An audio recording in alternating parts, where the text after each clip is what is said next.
la calma. GalleryFurniture.com con esta toma extraordinaria que nos brindó algunas de las tomas durante la prueba, esta edición número 131 del Belmont Stakes. Más de 83.000 personas, marca récord en Belmont Park. Y recordamos parte de nuestra próxima programación: Estados Unidos contra Canadá, el Mundial Femenino, aquí por ESPN. Recuerde consultar su revista de programación para todos los detalles, así al igual que las Miller Lite, las 225 de Miller Lite.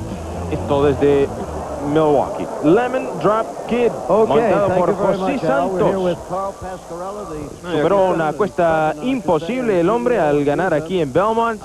9 veces había montado, ninguna había ganado, y hoy en día un latinoamericano nos hace sentir muy orgulloso. Claro, el último jinete latinoamericano en ganar el Belmont fue René Douglas, el jinete venezolano que lo ganó en 1996 con Editor Note. Y aquí el representante de la compañía Visa está diciendo que acaban de renovar otra vez el contrato. Ellos por los últimos 3 años están tratando de dar $5 millones y nadie los quiere agarrar. Y ahora lo van a dar hasta el 2005. Así es, para el que se lleve, el ejemplar que se lleve las 3 coronas, las 3 joyas de la triple corona. El presidente de la organización hípica de Nueva York agradece a todos los participantes, que no introduce al alcalde de la ciudad de Nueva York, Giuliani, que también va a dar la presentación. Agradece a los participantes, a los propietarios, a Lemon Drop Kid, que fue una gran prueba para un 3añero, y Lemon Drop Kid ha hecho historia en la capital del mundo. Y ahí vemos ya a José Santos con su familia. Este es el propietario de Lemon Drop Kid, el señor Vance. Dice que él le agradece a Will Farish, que fue el criador de este caballo, a José Santos, a su preparador. Y aquí tienen el trofeo para él. Lógicamente este trofeo es simbólico. Es un trofeo que se va a quedar, se queda todos los años en Nueva York. Llevará el nombre de este señor ganador de la carrera, pero el trofeo se queda en el hipódromo de Belmont Park. A él le dan un trofeo similar a este. Esto aparte de unos $600.000, lo que se lleva en la porción del ganador, un mínimo. Mínimo. Él probablemente reciba un bonus de Visa por esta victoria, pero no va a ser lógicamente los 5 millones que iba a recibir Charismatic, ¿no? Ahora vamos a hablar probablemente sobre Charismatic.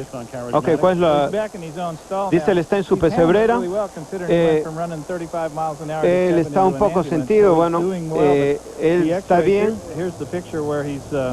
Ya le tomaron las radiografías y los resultados se verán en unos minutos. Probablemente tengamos el resultado de las radiografías antes que acabemos este programa, pero si no, yo les diré en el National Car Rental Racehorse Digest que tendremos el jueves el estado o la condición en que se encuentre Charismatic. Y nos indica el señor veterinario que es posible que la lesión no sea nada importante y que vuelva a correr nuevamente. Dice que la parte baja de la caña es donde él cree que ha tenido una pequeña fractura, y ahí hubo una hinchazón o inflamación, o sea de que probablemente sea una fractura en la caña. Comenta que es una fractura típica de lo que podría recibir estos atletas. Bueno, si es en la caña y no es una fractura grande, no pone en peligro bajo ningún punto de vista, pone en peligro la vida de este caballo. Probablemente, no sé si volverá a correr, todo depende de la decisión que tomen los allegados de este caballo. Aquí vemos la recta final. Vean el paso que lleva Charismatic, que va al medio de los caballos. Él es el alazán con los colores amarillos. Él lleva un paso largo, normal. Ahora van a ver, faltando unos 4 o 5 metros para la raya, que el caballo baja su paso en forma drástica, y ya ahí se nota la dolencia del animal. Aquí vemos ya a este jinete chileno que nació en la ciudad de Concepción, en Chile. Aquí estamos en el establo de Wayne Lucas, en el estudio de Wayne Lucas. Todavía no se sabe realmente la situación del caballo. No es nada serio, dice, o que ponga en peligro la vida de este animal. Como no, el ánimo no es de los más altos en este momento allí en los establos de Charismatic. Esperamos tener información médica sobre ese ejemplar antes de que termine nuestra programación. Nosotros, una pausa.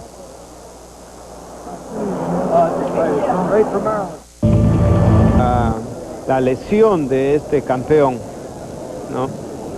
Cuando estaban llevándolo a la pesebrera y se veía que el caballo iba caminando bastante sentido, hay que tomar en cuenta que no es necesariamente que el caballo esté caminando cojo. A él le han puesto un yeso que va del casco a la rodilla y lógico, eso evita o disminuye el movimiento libre del caballo y probablemente por eso se veía que el caballo iba caminando más, digamos, cojo, pero no creo yo que realmente ese sea el caso. Es el yeso, el aparato.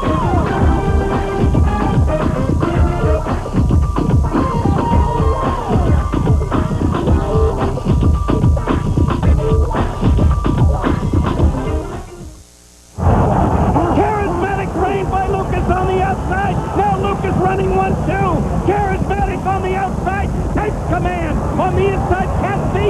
In the middle of the track, Menifee is flying. But it's Charismatic holding on to win it by a head. And down the stretch they come in the Preakness. And Charismatic has the lead. Menifee with a late move into the second spot. Stephen got even in bed. In deep, deep stretch. It's Charismatic and Chris Handley. A possibility for a triple crown. The Derby winner wins the Preakness.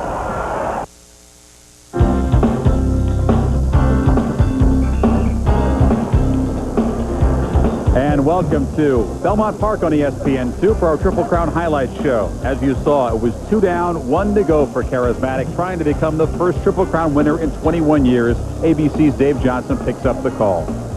On the extreme outside comes Lemon Drop Kid. At the rail, in the white blinkers, Vision and Burst. Now 5 of them, and Charismatic takes the lead. Charismatic between horses, but on the outside, there goes Lemon Drop Kid just rushing to contention. Lemon Drop Kid, and on the inside, Vision and Burst. Lemon Drop Kid on the outside, Vision and Burst. Charismatic is beaten. Here's the finish. It's going to be tight. Lemon Drop Kid, I believe, held on to win it by a head. Trained by Scotty Schulhofer, ridden by Jose Santos. On the inside, Vision and Burst. It's a photo finish. Alberto Castillo Jr. finishing in the photo finish. Charismatic denied the Triple Crown. The final time, 2 minutes, 27 and 4/5 seconds, and Charismatic is pulling up, and that's Chris Hantley off, and he's holding Charismatic's leg. Bob Lewis, the owner there, and just behind Wayne Lucas, the trainer. And on a beautiful cloudless day here at Belmont Park, certainly a dark cloud over this race, at least until we get more definitive information, a diagnosis on Charismatic, the favorite in this race. And you saw the concern of Chris Antley within the next hour, as well as having reaction from the winning connections for Lemon Drop Kid and from Charismatic's connections. We'll try to update the situation involving Charismatic, but certainly very disturbing pictures. And really, Bob, the energy and the anticipation, everything here, the life has been sucked out of this place since the end of the race. Well, the only analogy I can draw at this point in the feel of the crowd and whatever is for those people out there that have had loved ones at the hospital, and you're kind of in the waiting room waiting for the doctors to come out of surgery to give you either thumbs up or thumbs down. It's a very uncomfortable environment. The air has been just sucked out of this place. We're just 20 minutes ago, it was so electric. Unfortunately, I have been part here at Belmont Park of unfortunate incidents before involving horses that had mishaps here, including Gopher Wand in the Breeders' Cup Distaff back in '90, and that was the world's largest funeral parlor. She did not make it, and we're hoping that, of course, he does. And, of course, if we get any information, we will pass it along. Meanwhile, Lemon Drop Kid, the winner at 29-1, and another disappointment for Bob and Beverly Lewis, who came so close 2 years ago with Silver Charm, and obviously close again with Charismatic, and certainly concerned about their colt. To Janine. Well, Chris, the Lewises accepted defeat graciously in 1997 when Silver Charm was nosed out. He had a Triple Crown on the line that day, too. And today, of course, they saw their Triple Crown dreams go down the drain, so to speak, with Charismatic. Looked like he finished a good third, but then heartbreak after the wire. Beverly, you and I had tears in our eyes as we watched that shot with Chris Antley coming off the horse. What were you thinking as you saw him cross the wire? You didn't know at that point that he was hurt, did you? I just had a unbelievable feeling of devastation come over me. I just stood there and virtually froze because it was very apparent from the offset that the horse was sustained some kind of an injury. And, you know, that's the very thing that in this great sport of horse racing we all fear and dread so, because it's so difficult on the public and it's so difficult on the ownership, and certainly not without complete regard for the animal, but it's very tough on all, and we really try, as the trainers do, as the jockeys do, as you could see with Chris Antley at the conclusion of this race, Janine. It was just unbelievable, and we don't know the full prognostication or the outcome as yet, but we're anxious to get back to the barn and look after, or at least get some word on just the circumstance of Charismatic. Beverly, when you see your horse pull up and you know that he's in obvious distress and the jockey jumps off, the fact that you have not won the Triple Crown is kind of trivial at that point, isn't it? Yes, Janine, it is trivial. I was so concerned about Chris because I know how emotionally involved he was going into this race, and it really hit him hard. And he'll come out of it. He's come out of a lot of things, so I think he'll be fine. And we'll be fine, too. We talked about we might not win this race, and we didn't. So we accustomed ourselves to it. You guys are Eclipse Award-winning owners. You've been through the highs and lows of the sport, but you're such ambassadors for the sport. You handle everything so graciously. Now, you're going to go back to the barn and check on your horse. You'll determine what his racing future will be. At this point, is there anything in your mind as to whether or not he will run again? Will you risk it? Well, no, I don't think that I could even begin to address that question, Janine, until we have a better, have more information and a more complete diagnosis as to the circumstances and one thing and another, or what his future might be. But, you know, it's everything else, as Beverly just said, is incidental. It's the well-being of the animal and his future and career and the thing that we're really concerned about. And so we haven't lost a thing. We've had the marvelous experience of being in New York twice now, going for the Triple Crown, and the New York people and the public are just marvelous, and all of the support that we've had from all over the world. It's just unbelievable, and we just want everyone to accept our hearty sense of appreciation and gratitude for what the public has done for Bob and Beverly. Really, we love everybody out there and appreciate all of your concerns. Well, you've given us some joys, let me tell you, with Silver Charm, Serena Song, and Charismatic, and they're very anxious to get back to the barn, so they'll go back and talk with Wayne Lucas and see just how their horse is doing. Chris?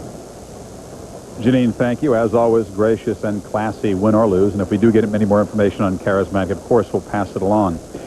So Lemon Drop Kid, the winner of the Belmont Stakes at 29-1, an even longer shot. 50-1 Vision and Verse makes it a